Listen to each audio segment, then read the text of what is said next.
कृपा उनकी उस दिन किस प्रकार आपको प्राप्त होगी, ये विषय बन जाता है। और जिसका विश्वास अडिग है, आप महाभारत में घुस जाइए जरा सा। भीष्म पितामह जब सेनापति बन गए तो रोजाना कुछ न कुछ बात होती थी उसमें कि जो है दुर्योधन के तुम कुछ ना कर रहे, कोई पांडव नहीं मर रहा, कुछ नहीं हो रहा, तुम बताओ कैसी प्रतिज्ञा है तुम्हारी, हमारी हार हो रही है, हमारे जवान मारे जा रहे हैं, हमारा फलाना आदमी मर गया। तो उस समय पर भीष्म पितामह थोड़ा सा बौखला गए और भावावेश में आकर उन्होंने 5 बाण निकाल लिए, तरकस के रख दिए और कह दिया कि भाई मैं कल सूर्यास्त तक 5 पांडवों को मार दूंगा। कल जो है 5 पांडवों को मार दूंगा।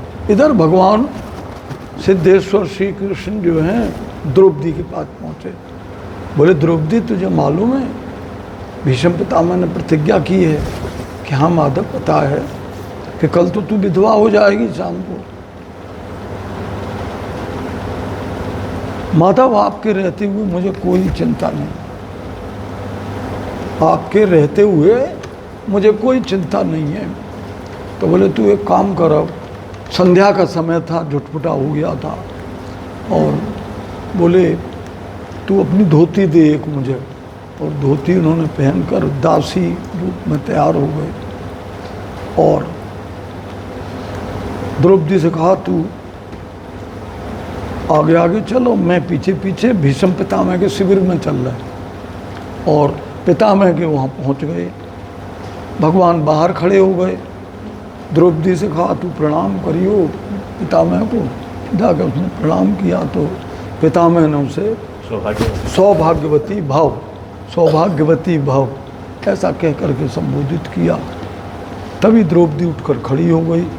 द्रौपदी ने कहा पितामह, एक तरफ तो आप भीष्म पितामह की ये प्रतिज्ञा है कि कल मैं विधवा बना दूंगा, और एक तरफ पितामह की ये प्रतिज्ञा है कि तू सौभाग्यवती भव। तो ये समझ में नहीं आ रही बात कि कौन से पितामह की प्रतिज्ञा और कौन सी है।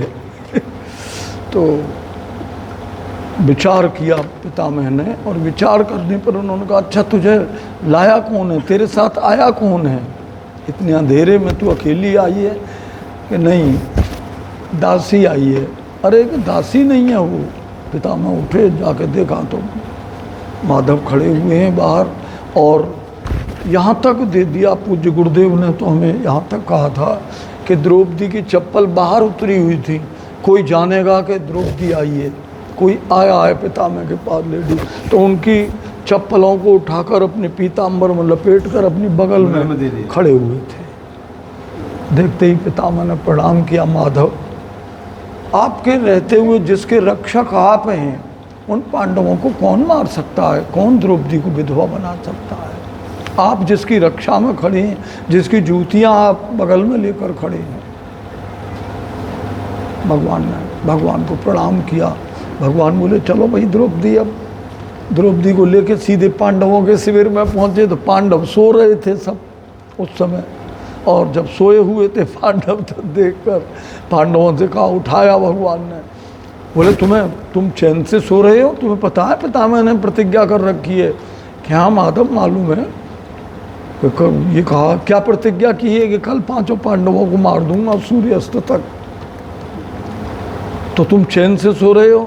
क्या माधव, आप जब मौजूद हैं, आपके रहते हुए हम तो चैन से सो रहे हैं। कि तो फिर सो जाओ। तो हमारा विश्वास इतना अडिग होना चाहिए गुरु के प्रति कि वो तब पूर्ण कृपा करने को मजबूर हो जाता है और कृपा करता है, ऐसा नहीं। चलिए, बहुत सुंदर बात है।